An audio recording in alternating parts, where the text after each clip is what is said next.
Kembali lagi, pada akhirnya Rasulullah SAW meminang Saudah untuk menjadi istrinya. Dan tentu saja ini sesuatu yang mengagetkan bagi Saudah itu sendiri, karena bagaimana mungkin seorang nabi yang hebat, yang utama, yang paling pertama di kalangan umat Islam ini meminang seorang wanita biasa sepertinya. Mari kita lihat bagaimana rumah tangga Saudah dengan Rasulullah SAW. Saudah radhiyallahu anha, sahabat-sahabat sekalian, beliau memiliki akhlak yang baik tentu saja, dan beliau adalah orang yang sangat lucu.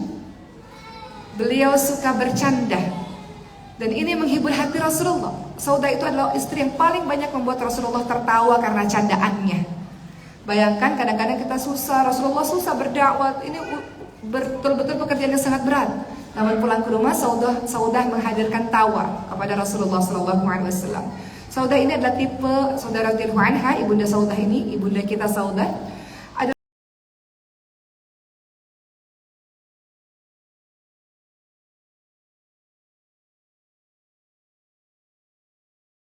ini yang membuat Rasulullah SAW selalu tertawa ketika bersama dengannya.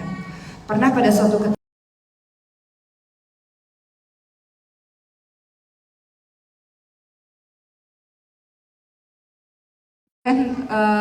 bagian belakangnya Rasulullah itu menyentuh hidungnya Saudah radhiyallahu anha. Maka Saudah radhiyallahu anha berkata, "Wahai Rasulullah,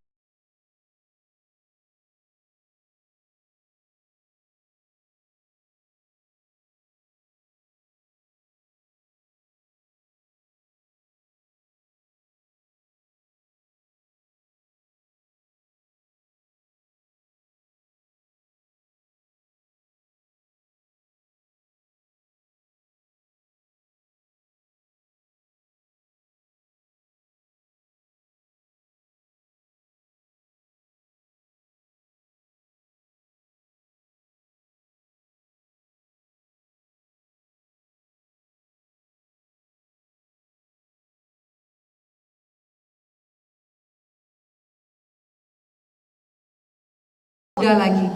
Jadi apa yang sebenarnya dicari oleh Rasulullah? Apakah Rasulullah hanya mengedepankan hawa nafsu, syahwat? Tentu tidak. Dengan menikahi seorang janda tua dengan badan tinggi besar seperti itu, bukan. Rasulullah menikahi Saudah jauh dari tujuan itu, bukan. Rasulullah ingin menolong Saudah, ingin menolong keimanan Saudah radhiyallahu anha. Berikutnya teman-teman sekalian, apa sih karakter-karakter atau kemuliaan-kemuliaan yang dimiliki oleh Saudah radhiyallahu anha? Beliau memiliki keutamaan-keutamaan yang sangat luar biasa.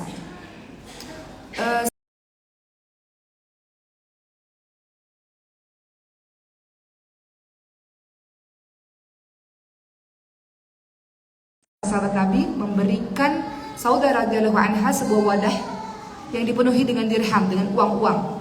Saudah berkata, "Ini apa wahai Umar bin Khattab?" "Ini sejumlah dirham kepada orang-orang miskin." Gak sangat gemar bersedekah, tidak berpikir kalau bersedekah untuk membantu orang-orang yang kesusahan. Berikutnya teman-teman semua, Saudah radhiyallahu anha adalah seorang istri yang sangat taat dan sangat setia kepada Rasulullah SAW, dan sangat patuh terhadap perkataan dari sang suaminya.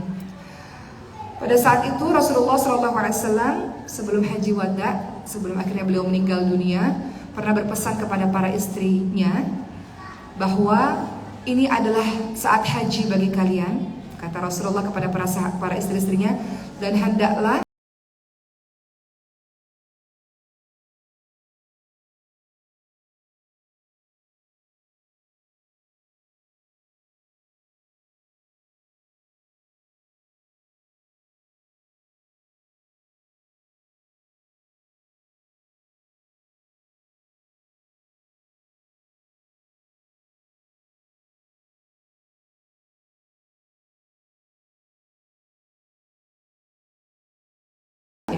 maka Saudah radhiyallahu anha mematuhi perkataan Nabi, tidak lagi berangkat haji lagi setelah Rasulullah meninggal sampai Saudah meninggal dunia. Jadi ini menunjukkan ketaatannya kepada perkataan Rasulullah SAW. Berikutnya setelah 3 tahun menikah dengan Saudah radhiyallahu anha, Rasulullah SAW menikah dengan Siti Aisyah radhiyallahu anha, istri yang ketiga berarti ya. Setelah Siti Khadijah meninggal dunia,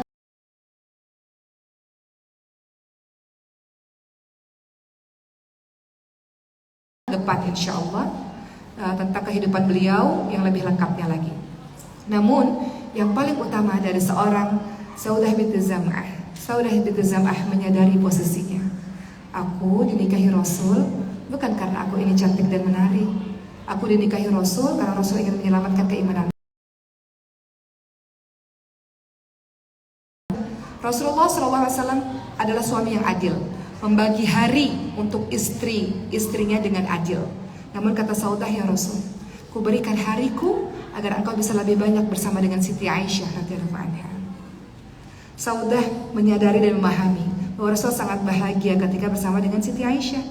Maka kata Saudah, ya Rasul, aku berikan hariku ini, jatah hariku ini, agar engkau bisa lebih lama bersama dengan Siti Aisyah. Masya Allah, siapa orang yang bisa berbuat seperti ini, teman-teman sekalian? Cintanya kepada Allah melebihi cintanya kepada Rasulullah SAW. Kehidupan rumah tangganya ini bukan lagi masalah aku mau cari perhatian kepada Rasul, bukan. Saudah radhiyallahu anha di usia senjanya mau mencari perhatian dari Allah Subhanahu wa taala. Beliau ingin apapun yang membuat suaminya bahagia, beliau merelakannya di jalan Allah Subhanahu wa taala. Maka Siti Aisyah radhiyallahu anha berkata, aku tidak pernah melihat wanita yang paling aku ingin sekali menjadi seperti dia daripada Saudah binti Zam'ah. Ketika dia sudah tua, dia berikan giliran harinya Rasulullah, giliran hari Rasulullah kepada wanita yang sangat luas hatinya. Betul ya teman-teman sekalian ya, nggak mau ribut-ribut untuk hal-hal yang nggak ada perlunya. Ya udah, aku berikan ya Rasul, Siti Aisyah ingin bersama dengan dirimu, engkau juga ingin bersama.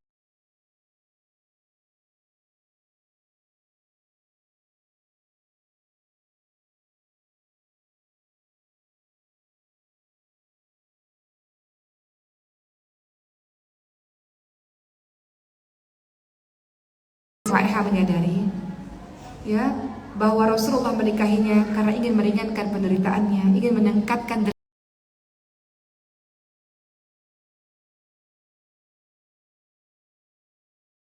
fitnah dari kaum musyrik kota Mekah.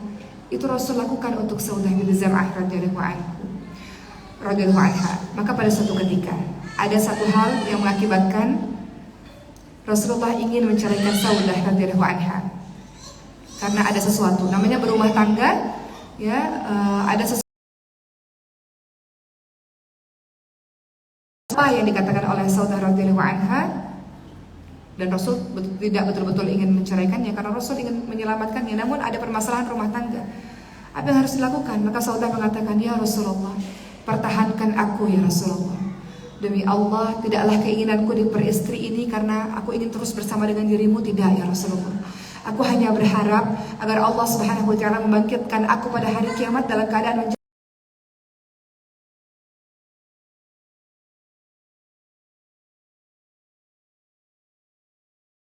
namun pertahankanlah aku ya Rasulullah. Aku tidak ingin apa-apa sungguh. Aku hanya ingin agar aku terus menjadi istrimu dan nanti di hari akhir aku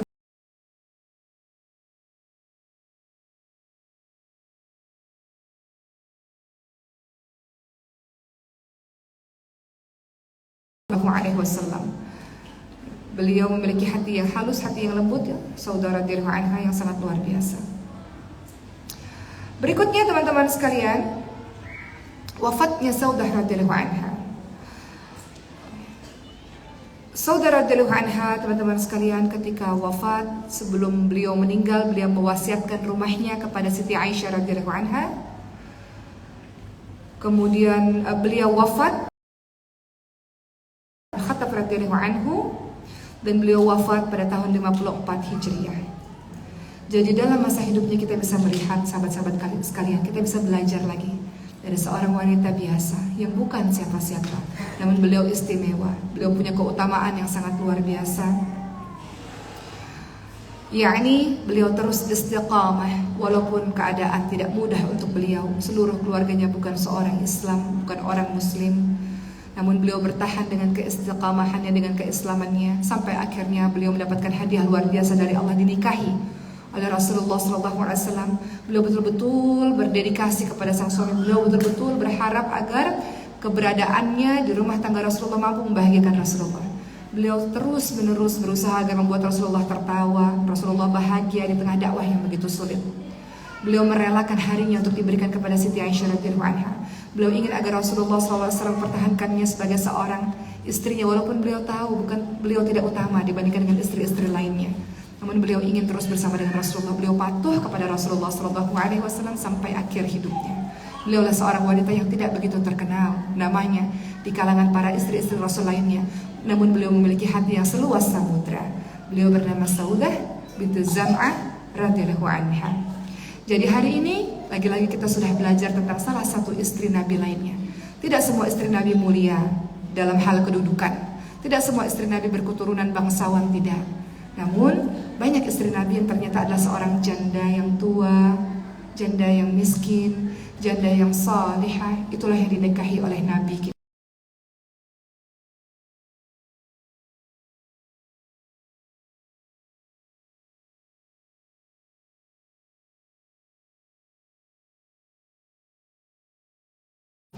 Saudara radhiyallahu anha mau berbagi. Dalam hal ini suaminya, beliau mau berbagi. Kalau kita mungkin apa yang kita punya. Kadang-kadang kita rasa itu punya kita gak mau berbagi dengan siapapun. Itu milik kita gak mau berbagi dengan siapapun. Tapi saudara radhiyallahu anha mengajarkan kepada kita.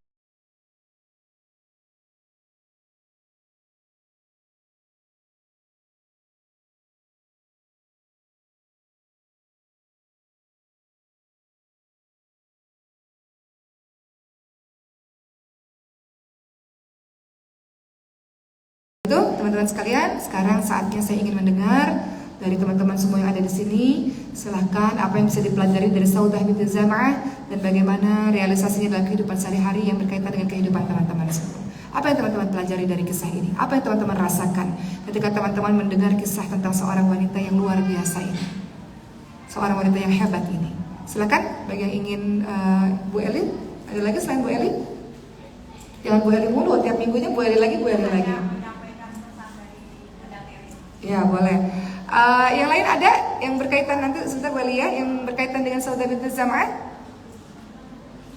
Atau ada pertanyaan? Kita buka pertanyaan pada hari ini ya, karena kita masih ada waktu. Silakan bagi teman-teman yang ingin bertanya. Yang saya lihat ya dari Saudah radhiyallahu anha ini teman-teman sekalian, beliau tidak menyibukkan dirinya dengan perkara-perkara yang tidak ada manfaatnya. Nggak mau mengurusi hal-hal yang nggak ada manfaatnya. Beliau ingin hidup tenang di masa tuanya, betul ya? Ingin hidup tenang, ingin hidup fokus di masa tuanya beribadah kepada Allah Subhanahu wa taala, sehingga beliau melakukan kebaikan-kebaikan yang banyak. Beliau tidak mementingkan dirinya sendiri. Beliau memikirkan Nabi, beliau memikirkan anak-anak Nabi, beliau memikirkan istri-istri Nabi lainnya, beliau memikirkan orang-orang miskin. Masya Allah, nggak semua orang loh yang hidupnya itu memikirkan orang lain. Ini namanya itsar. Itsar itu tingkat persaudaraan yang paling tinggi, yakni mendahulukan kepentingan saudaranya di atas dirinya sendiri. Dia mencintai saudaranya sebagaimana dia mencintai dirinya sendiri. Dia ingin saudara-saudaranya bahagia.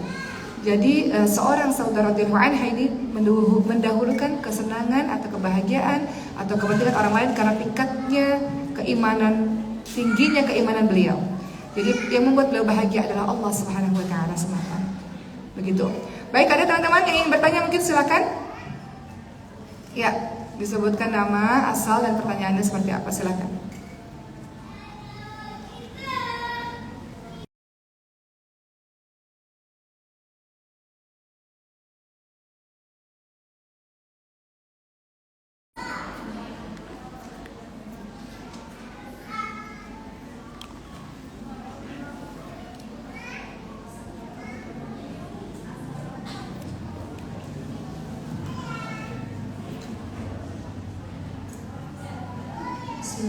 Assalamualaikum warahmatullahi wabarakatuh. Waalaikumsalam. Aku namanya saya bertanya, pas Rasulullah menikah dengan Saudah, apakah dia sudah menikah sama Aisyah juga? Maksudnya kayak Belum. oh belum. Rasulullah menikah dengan Siti Aisyah setelah 3 tahun menikah dengan Saudah radhiyallahu anha. Tapi pas hidupnya, pas menikah sama Aisyah itu, Saudah itu masih hidup. Iya. Saudah radhiyallahu anha wafat, tadi sudah dijelaskan ya. Saudah radhiyallahu anha itu wafat pada tahun 54 Hijriah pada masa pemerintahannya Sayyidina Umar bin Khattab radhiyallahu anhu. Afwan. Untuk lebih lanjut tentang Siti Aisyah, kenapa Rasul menikah Siti Aisyah, kita akan bahas Jumat depan insyaallah.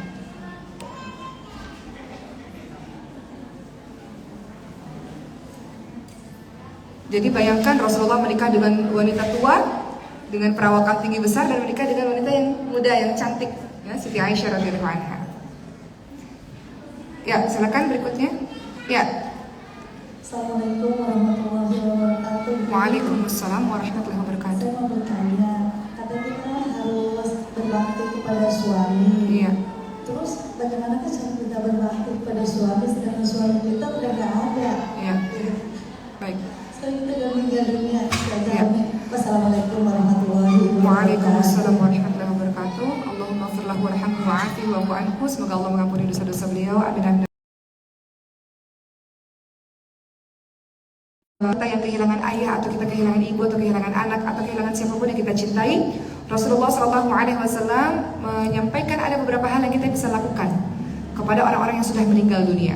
Pertama adalah beristighfar untuknya, kata Rasulullah. Jadi banyak minta ampun untuknya. Ya Allah, ampunilah dosa-dosanya ya Allah. Pakai bahasa Indonesia nggak apa-apa.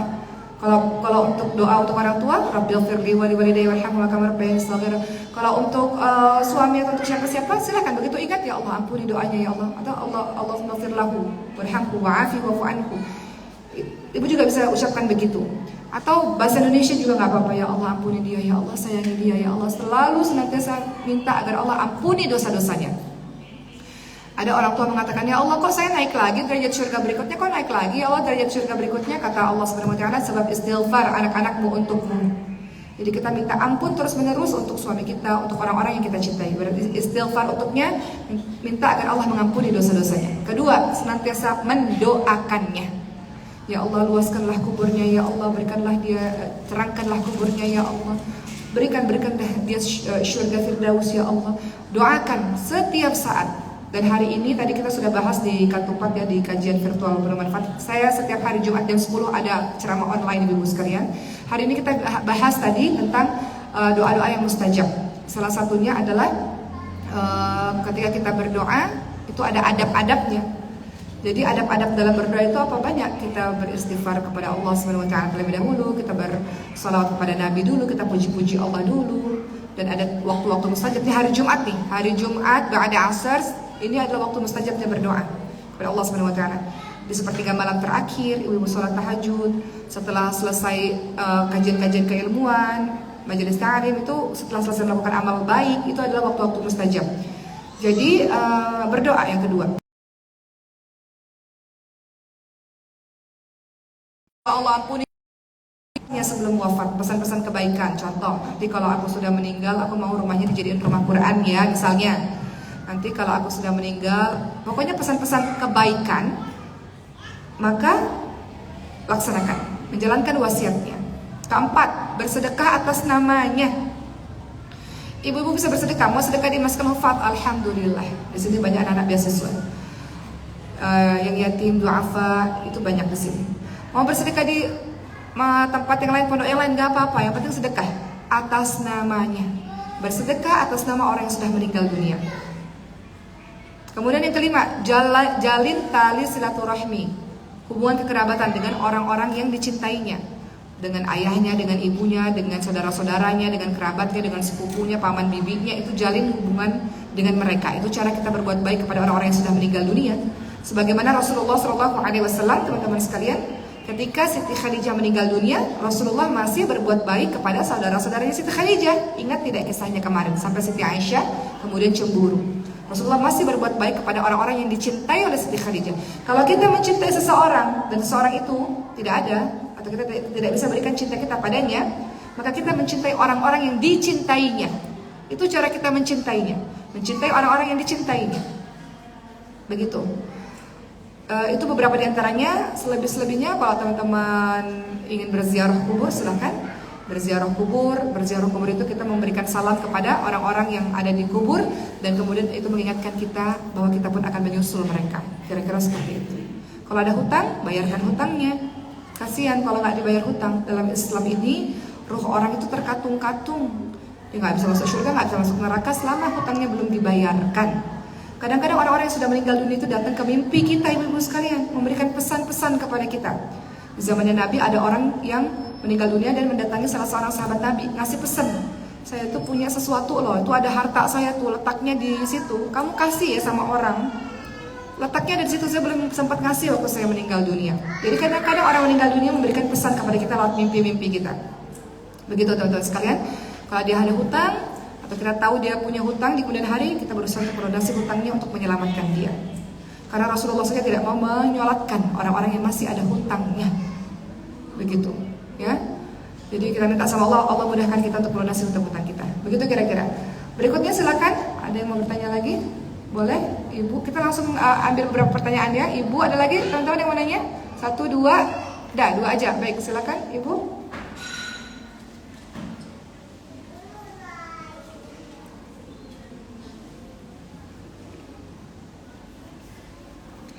Namanya, kemudian dari mana? Ibu-ibu semua sudah masuk grup kan? Grupnya Masker Wafat sudah. Kalau belum nanti dicatat nomornya di depan, jadi dimasukin grup. Jadi kalau ada kajian-kajian nanti akan diinformasikan. Silakan.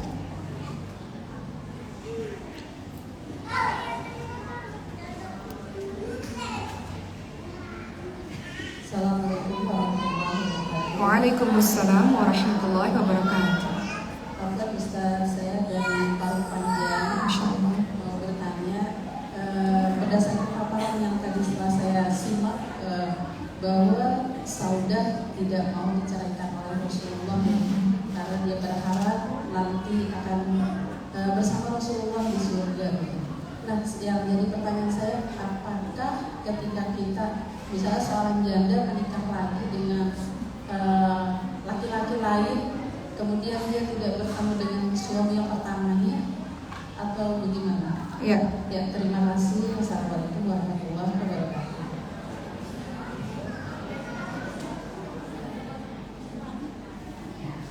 Dilanjut Bu, pertanyaannya berikutnya.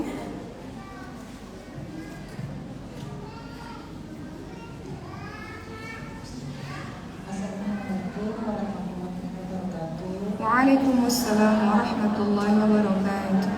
Alhamdulillah, saya baru pertama kali punya umat. Ya. Saya ingin bertanya, ya, bukunya seperti saudara ibu jemaah radhiyallahu anha. Kenapa Bu? Doa. Doa supaya ikhlas, Masya Allah nih ya. Ada doa kesabaran. Nah,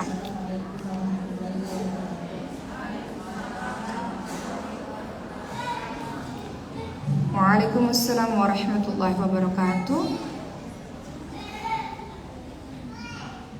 Ya, baik, Ibu, mengenai seorang wanita janda ketika dia menikah lagi, nanti di surga gimana ya ketemu sama suami yang mana nih, gitu ya. Baik, ibu-ibu tahu di sebentar ya. Nah, ibu-ibu tahu bahwa di zamannya Nabi itu juga ada seorang wanita yang dikatakan sebagai istri para syuhada. Ada yang tahu namanya? Namanya adalah Atikah, istri para syuhada. Beliau menikah dengan 4 orang sahabat Nabi. Maksudnya sahabat Nabi meninggal, kemudian beliau menikah lagi, kemudian beliau menikah lagi. Coba saya lihat ya, suami-suami dari sahabat yang bernama Atikah ini bukan sahabat-sahabat biasa. Beliau adalah sahabat-sahabat mulianya Rasulullah SAW. Namun setiap kali menikah, suami-suaminya ini mati syahid, mati syahid, mati syahid. Sehingga Atikah dikatakan sebagai seorang wanita, yaitu istrinya para syuhada, sang bidadari para syuhada, begitu katanya. Gelaran untuk Atikah itu sang bidadari para syuhada. Ini Atikah ini Masya Allah ya teman-teman semua. Beliau itu seorang wanita yang luar biasa. Ada 4 pria yang pernah mempersunting Atikah. Pertama adalah Abdullah bin Abu Bakar, anaknya Abu Bakar As-Siddiq radhiyallahu anhu. Namanya Abdullah bin Abu Bakar, suami yang pertama. Ya. Dan Atikah ini sangat mencintai Abdullah bin Abu Bakar ini. Kemudian berikutnya kisah tentang Abdullah bin Abu Bakar dengan Atika ini juga sangat menarik sebenarnya kalau kita ceritakan ya, tapi kita ceritakan di kemudian hari saja. Karena Abdullah bin Abu Bakar ini juga adalah orang yang sangat sampai lupa untuk beribadah saking mencintai Atika ini, teman-teman sekalian. Lupa untuk beribadah sunnah ya. Kemudian setelah menjadi janda dari Abdullah bin Abu Bakar, Atika menerima pinangan dari Amirul Mukminin Umar bin Khattab radhiyallahu anhu. Dan Sayyidina Umar bin Khattab juga bukan orang yang sembarangan, juga orang yang sangat luar biasa dalam sejarah Islam ini. Dan kemudian nama-nama berikutnya adalah yang ketiga, Atika juga menikah dengan Zubair bin Awam radhiyallahu anhu, seorang sahabat Nabi juga yang sangat luar biasa. Setelah menikah dengan Zubair bin Awam radhiyallahu anhu, di akhir hidupnya Atika binti Zaid yang kala itu berusia 50 tahun juga menikah dengan Husain bin Ali bin Abi Thalib yang juga syahid. Jadi beliau ini bidadarinya para syuhada. Kemudian pertanyaannya, bagaimana nanti kalau sudah meninggal dunia? Kita ini perempuan, menikah lagi sudah meninggal dunia, nanti sama suami yang mana? Suami yang paling salih di hadapannya Allah Subhanahu wa taala. Itulah yang kita akan bersama dengannya di syurga Allah Subhanahu wa taala nanti. Di syurga itu nggak ada cemburu-cemburuan, nggak ada teman-teman sekalian. Nggak ada cemburu-cemburuan ya. Siapa ya suami kita nanti? Suami di antara suami-suami itu suami yang paling saleh yang diberikan oleh Allah Subhanahu wa taala. Begitu kira-kira. Allahu a'lam. Mudah-mudahan bisa menjawab. Berikutnya tadi pertanyaan tentang bagaimanakah doa agar kita bisa memiliki hati seluas samudra ya, yang didapatkan oleh seorang yang bernama Saudah ini. Doanya banyak ya teman-teman sekalian. Doa-doa kesabaran dalam Al-Quran itu banyak. Salah satunya ibu bisa lihat dalam surah Al-Baqarah 250. Itu ada kalimat Rabbana afriq alaina sabran, dan seterusnya, ya Allah tuangkanlah kesabaran atas diri kami. Rabbiq alaina sabran wa tawaffana muslimin juga ada di surat-surat berikutnya. Tapi kalau mau tahu dan ibu mau pelajari, ibu mau lihat surat ayatnya ada di Al-Baqarah ayat 250. Rabbana afriq alaina sabran wa thabbit aqdamana wansurna 'alal qaumil kafirin. Surah Al-Baqarah ayat 250. Ya Allah, tuangkanlah kesabaran atas diri kami, berikan kesabaran ya Allah, dan kokohkanlah pendirian kami ya Allah, istiqamahkanlah kami ya Allah, kuatkanlah kami ya Allah dalam keislaman ini ya Allah, dan tolonglah kami terhadap orang-orang yang tidak beriman. Itu juga bisa. Dan doa-doa lainnya banyak. Mau doa istiqamah, kata Rasulullah itu paling sering doa istiqamah, karena kita ini untuk istiqamah tidak mudah. Hari ini kita maksiat, besok kita buat baik lagi. Hari ini kita baik, besok buat salah lagi.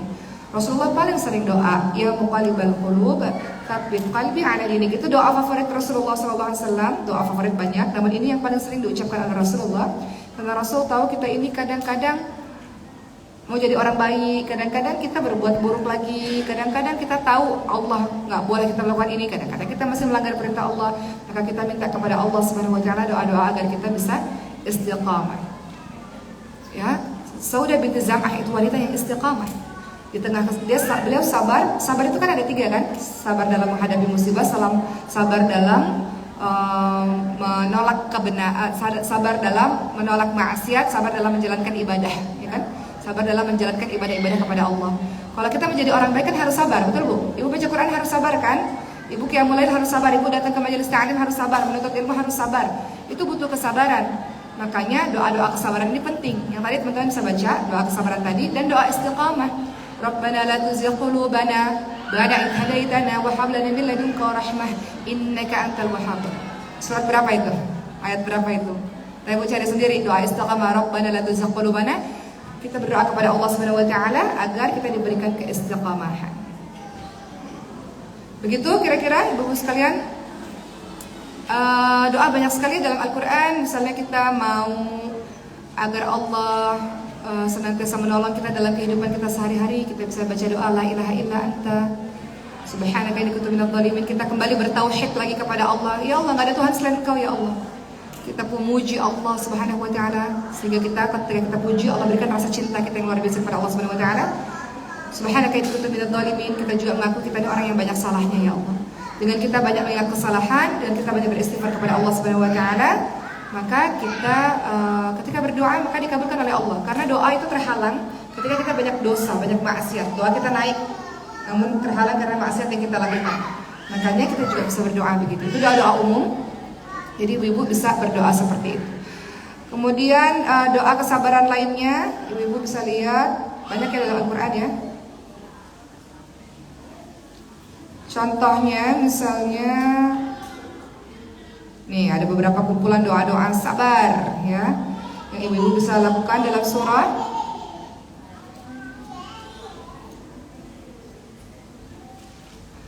Tadi Al-Baqarah 250 itu bisa dibaca terus-menerus.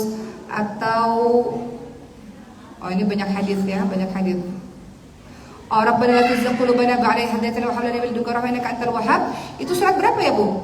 Itu tuh artinya, ya Tuhan kami, janganlah Engkau jadikan hati kami condong pada kesesatan sesudah Engkau berikan petunjuk kepada kami, dan karuniakanlah kepada kami rahmat kasih sayang dari sisi Engkau ya Allah. Engkaulah Maha Pemberi karunia. Itu bisa baca doa itu. Saya rasa semua teman-teman udah hafal doa itu.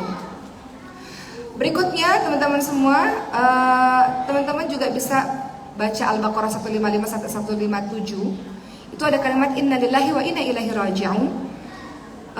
Ini adalah doa atau ucapan orang-orang yang ketika ditimpa ujian-ujian, ketika dia mengucapkan hal ini, ya Allah sesuatu dari Engkau dan kembali kepada Engkau, ini mengingatkan kembali kepada dirinya lagi bahwa sewaktu-waktu apapun bisa diambil oleh Allah, maka Allah akan berikan dia keridhaan, keikhlasan ketika orang-orang diambil oleh Allah Subhanahu wa taala, atau apa yang kita punya diambil oleh Allah Subhanahu wa taala.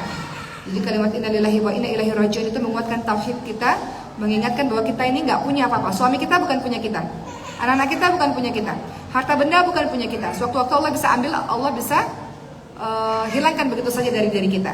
Dengan mengucapkan Inna lillahi wa inna ilaihi raji'un dalam kehidupan kita, maka kita akan tahu semua milik Allah, jadi suka-suka Allah, Allah mau buat apapun. Berikutnya teman-teman sekalian, teman-teman bisa untuk menenangkan hati, ada sebuah amalan yang sebenarnya mudah untuk dilakukan, tapi orang-orang lupa melakukannya. Apa itu amalan yang paling mudah tapi bernilai besar di sisi Allah Subhanahu wa taala untuk menenteramkan hati? Saudah bin Zam'ah radhiyallahu anha, kenapa beliau bisa tenang, bisa tentram hatinya? Karena beliau senantiasa mengingat Allah. Ala bidzikrillah tatma'innul qulub. Ingatlah, hanya dengan mengingat Allah maka hati kita akan menjadi tenang. Bagaimana cara mengingat Allah? Adalah banyak-banyak berzikir kepada Allah Subhanahu wa taala. Zikir apa? Zikir apapun. Ibu-ibu salat, ibu-ibu sedang berzikir. Salat kan mengingat Allah. Ibu baca Quran, ibu sedang berzikir. Quran kan sedang mengingat Allah, betul? Jadi kalau mau ditanya apa sih yang bisa kita lakukan untuk bisa mendapatkan akhlak seperti Saudah bin Zam'ah, yang sabar, yang tenang, yang ikhlas, punya kedekatan kepada Allah Subhanahu wa taala, yang beliau cari cuma perhatian dan cinta dari Allah, beliau bisa melakukan hal seperti itu selain karena doa-doa yang sudah ada dalam Quran maupun hadis. Berikutnya adalah karena beliau banyak berzikir kepada Allah Subhanahu wa taala. Dan beliau banyak bersedekah, membantu kesulitan orang lain, maka Allah membantu kesulitannya. Begitu kira-kira. Kalau kita membantu orang lain, ama ya'mal mithqala dzarratin khairan yarah, kebaikan sebiji zarrah Allah akan balas. In ahsantum ahsantum li anfusikum, kebaikan yang kita lakukan kepada orang lain akan kembali kepada diri kita. Maka kita ikuti Saudah radhiyallahu anha. Beliau tolong orang lain, Allah tolong kehidupannya. Beliau memiliki hubungan yang baik dengan Allah Subhanahu wa taala, jadi beliau enggak ada rasa sakit kalau terjadi apa-apa dalam kehidupan beliau, karena yang dicari bukan perhatian suaminya, tapi perhatian dari Allah Subhanahu wa taala. Nggak semua orang punya hal-hal seperti ini.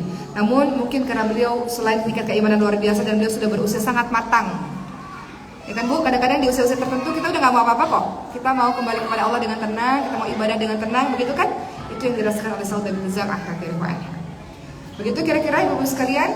Ada lagi pertanyaan penutup sebelum kita menutup doa pada hari ini. Silakan Ibu.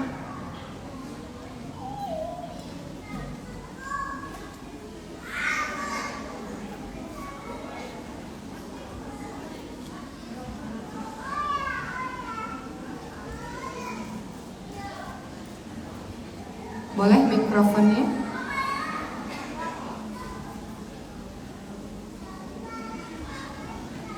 Assalamualaikum warahmatullahi wabarakatuh. Waalaikumsalam warahmatullahi wabarakatuh. Mau bertanya, keluarga yang sudah meninggal dan masuk dalam mimpi, untuk penjelasan lebih luas lagi, karena masih banyak beberapa orang di sekitar saya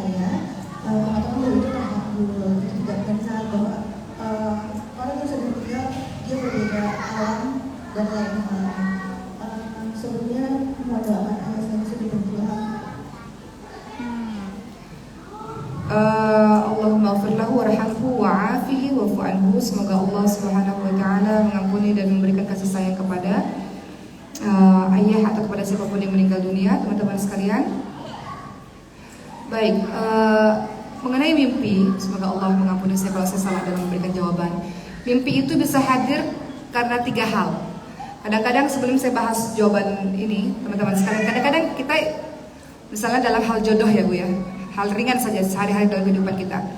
Ketika kita menentukan siapa ya jodoh kita, oh istikharah. Istikharah itu jawabannya apa sih? Kata orang, istikharah itu jawabannya mimpi. Kemudian kita mimpi tentang si fulan itu, oh itu jodoh saya, karena itu hasil jawaban istikharah saya datang ke mimpi saya. Ternyata mimpi itu ada 3. Pertama mimpi, karena memang kita mikirin itu terus, maka datang mimpinya. Ini berkaitan dengan mimpi, saya belum jawab pertanyaan yang tadi ya. Kemudian yang kedua, karena mimpi emang dari Allah. Karena kita memang sangat suka beribadah, kita menjalankan sholat malam, Allah kasih petunjuk lewat mimpi. Ketiga, mimpi itu karena dari syaitan. Mimpi karena dari syaitan, teman-teman sekalian. Jadi kita kadang-kadang syaitan memberikan was-was kepada diri kita, jadi syaitan itu datang dalam mimpi kita. Ya, jadi teman-teman sekalian, maka kita lihat. Kalau kita bermimpi, kita lihat dulu, ini mimpinya apa nih? Mimpi karena kita memikirin terus, kemudian datang dalam mimpi, atau mimpi dikarenakan kita banyak beribadah, sehingga itu mimpi dari Allah, petunjuk dari Allah Subhanahu wa taala, atau memang mimpinya mimpi dari syaitan karena kita banyak maksiat kepada Allah Subhanahu wa taala. Mengenai orang-orang yang sudah meninggal dunia, teman-teman semua, dan kemudian datang dalam mimpi, ini pernah terjadi di zaman sahabatnya Nabi Muhammad SAW. Ya, ada sahabat yang didatangi mimpi oleh sahabat lainnya, sehingga mimpi itu yang tadi saya katakan, seorang sahabat ini memberikan pesan akan sebuah perbuatan yang belum beliau tunaikan semasa hidupnya. Jadi beliau ingin minta tolong kepada orang yang hidup untuk menunaikan itu. Dan mimpi itu adalah mimpi yang benar. Sehingga pada saat itu seorang sahabat yang masih hidup, ketika mimpi kemudian beliau akhirnya cari, benar nggak ya di tempat ini? Kata sahabat yang datang dalam mimpi saya, hartanya beliau tuh ada di tempat yang ini, kata beliau. Akhirnya beliau cari, ternyata betul ada harta di tempat itu, dan beliau berikan kepada orang yang disebutkan dalam mimpi tersebut. Jadi kadang-kadang orang yang sudah meninggal dunia memang bisa hadir dalam mimpi, teman-teman semua, dan kemudian memberikan petunjuk-petunjuknya. Jadi kalau ada orang yang meninggal dunia, misalnya ayah ibu kita meninggal dunia, kemudian datang ke mimpi, misalnya beliau dalam wajah yang sedih, mungkin itu petunjuk bagi kita, kita kurang doanya, kita kurang sedekahnya. Ataupun misalnya di dalam mimpi dia terlihat bahagia, mungkin itu petunjuk bahwa lagi-lagi kita mudah-mudahan apa yang kita lakukan itu membahagiakannya, dan jangan berhenti berbuat baik untuk membahagiakannya di kuburnya, di hari akhirnya dengan banyak sedekah. Jadi sebenarnya mimpi orang-orang yang sudah meninggal dunia itu bisa datang dalam mimpi, tapi tergantung nanti.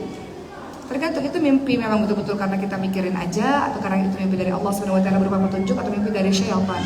Selama mimpi yang kita dapatkan itu adalah mimpi yang sekiranya menuju kepada hal-hal kebaikan, maka mungkin saja itu ada pesan-pesan dari beliau.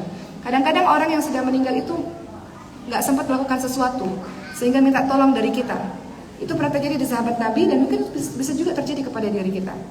Kalau ada orang tua yang datang ke mimpi kita dalam keadaan sedih, menangis dan sebagainya, mungkin itu indikator kita kurang banyak ngajinya, kita kurang banyak doanya, kita kurang banyak sedekahnya. Itu mungkin petunjuk. Itu petunjuk darinya untuk kita memperbanyak amal saleh untuk menolongnya. Begitu kira-kira. Wallahu a'lam. Teman-teman sekalian, seperti yang kita tahu, kita lihat ya dalam surah Az-Zumar ayat ke-42. Kita ini kan, orang-orang ini kan manusia, kita ini mati, ketika tidur kita mati kecil, betul nggak? Dalam surah Az-Zumar ayat 42 kita ini mati kecil, ketika kita tidur, kita ini mati kecil, Allah memegang roh kita kemudian dikembalikan lagi.